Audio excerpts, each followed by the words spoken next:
Haji Pogba dan Haji Salah. Nah, kan jadi Haji Salah.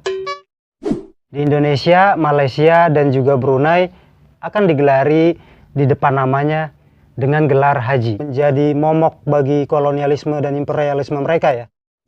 Untuk berjualan, ada pedagang kelontong, ada pedagang buku, ada pedagang mainan, dan seterusnya lah.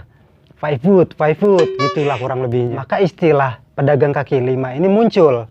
Acuannya adalah tempat-tempat yang dijadikan karantina bagi penderita wabah mematikan tersebut ya. Dengan menandai lokasi tersebut dengan tanda huruf Q yang berarti.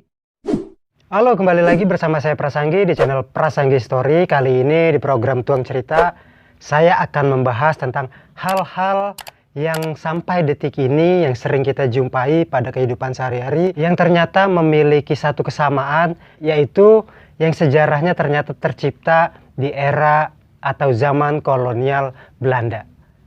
Mari kita mulai.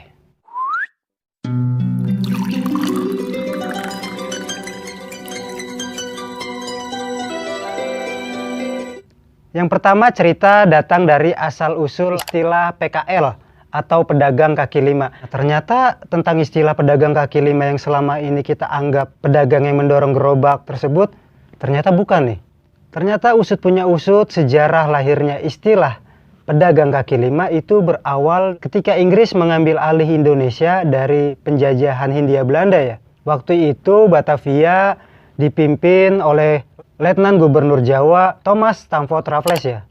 Nah, di kala itu banyak gedung-gedung buatan Belanda di sekitaran Batavia itu belum memiliki lahan untuk berjalan mengakses gedung-gedung yang ada di Batavia ya. Thomas Stamford Raffles memerintahkan untuk segera membuat trotoar di sekitar areal gedung-gedung Batavia tersebut ya.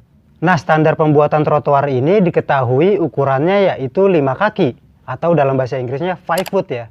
Atau dalam meter 1,5 meter kurang lebihnya ukuran 5 kaki ini ya. Ketika trotoar ini dimaksudkan untuk memperindah bangunan serta menjadi lahan berjalan-jalan di kala itu, tapi lambat laun warga pribumi, warga lokal memanfaatkan trotoar tersebut untuk berjualan. Ada pedagang kelontong, ada pedagang buku, ada pedagang mainan, dan seterusnya lah.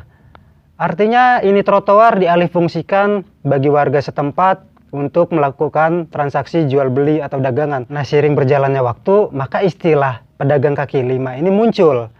Acuannya adalah mengacu pada 5 foot dalam ukuran trotoar yang dibangun oleh Thomas Stamford Raffles tadi ya.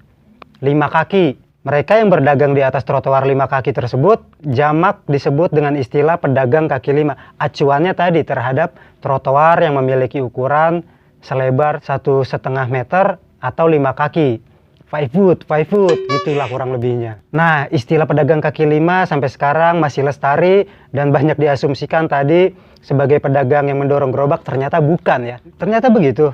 Nggak lepas dari Thomas Stamford Raffles yang berperan menciptakan istilah pedagang kaki lima ini. Selanjutnya, hal yang sering kita jumpai dalam kehidupan sehari-hari kita yaitu bendera kuning. Menandakan atau melambangkan, menginformasikan bahwa sedang ada yang meninggal dunia di daerah tersebut ya. Yang mungkin di daerah lain nggak cuma bendera kuning, tetapi ada yang berwarna merah, juga putih untuk tanda bahwa di daerah tersebut sedang ada peristiwa orang meninggal ya. Nah, ternyata usut punya usut, sejarahnya juga lahir di kala era zaman kolonial Belanda. Kira-kira waktu itu sedang ada wabah penyakit yang mematikan. Nah, di zaman kolonial Belanda ini, Hindia Belanda itu membangun tempat-tempat yang dijadikan karantina bagi penderita wabah mematikan tersebut ya. Dengan menandai lokasi tersebut, lokasi karantinanya tersebut dengan bendera kuning. Dulu bentuknya persegi panjang masih ya. Dengan tanda huruf Q yang berarti kuarantin atau artinya karantina. Nah, dari sanalah bendera kuning menjadi tradisi yang hingga kini masih berlangsung ya. Kebanyakan mayoritas jika penanda adanya orang meninggal, mayoritas menggunakan bendera kuning. Jadi begitu cerita sejarahnya tentang bendera kuning ini. Nah, selanjutnya ada sejarah tentang sematan yang ada di Indonesia dan beberapa negara tetangga ya seperti Malaysia dan Brunei, yaitu tentang label atau gelar haji.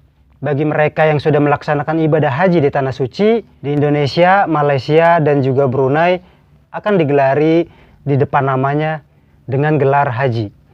Nah, sejarahnya berawal di abad ke-19, di mana kala itu di kalangan pribumi sedang berkembang dan tumbuhnya kegiatan haji ke Tanah Suci. Nah, pada waktu itu pemerintahan kolonial Belanda mencium kegiatan-kegiatan selain ibadah haji, yaitu dengan para jemaahnya itu yang menuntut ilmu di Jazirah Arab, terutama di Arab Saudi, itu juga ada yang di Afghanistan, juga Mesir ya. Ternyata nggak sekedar ibadah, mereka memperdalam dan mempelajari paham pan-islamisme, di mana pan-islamisme ini memiliki paham bahwa sebagai umat muslim harusnya bersatu untuk melawan kolonial dan imperialismenya Hindia Belanda.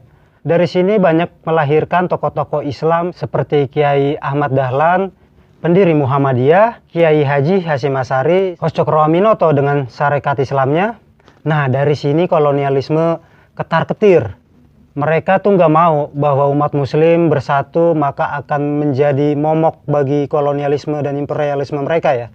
Dari sini mereka melakukan pengawasan dengan menandai bagi warga pribumi yang sudah melakukan ibadah haji di Tanah Suci dengan gelar haji. Ini sekedar untuk menandai bahwa nantinya jika adanya perlawanan dari tokoh-tokoh Islam, maka pihak kolonial Belanda itu dengan cepat bisa mengawasi, juga mengidentifikasi siapa saja yang kemungkinan berpotensi melakukan perlawanan ini ya.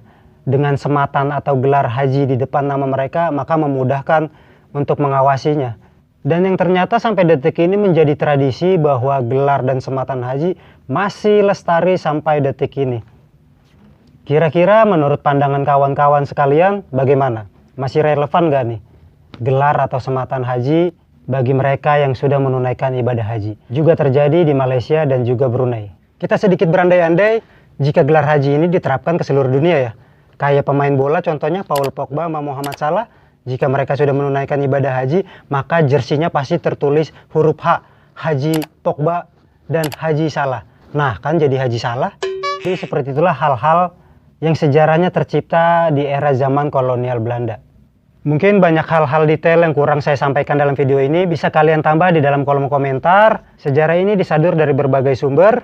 Mohon maaf bila ada kekurangan dalam menyampaikan. Mungkin dapat menambah wawasan tentang hal-hal yang sering kita jumpai hingga detik ini, tentang sejarah atau asal-muasal hal ini tercipta hingga detik ini. Untuk sebuah apresiasi pada channel saya, Prasanggi Story, kalian bisa memberikan like, subscribe, komen, juga share-nya. Kita akan berjumpa lagi dalam video-video selanjutnya yang unik, yang menarik, tentang sejarah dan sebagainya. Saya Prasanggi, salam tuang rasa, tuang cerita.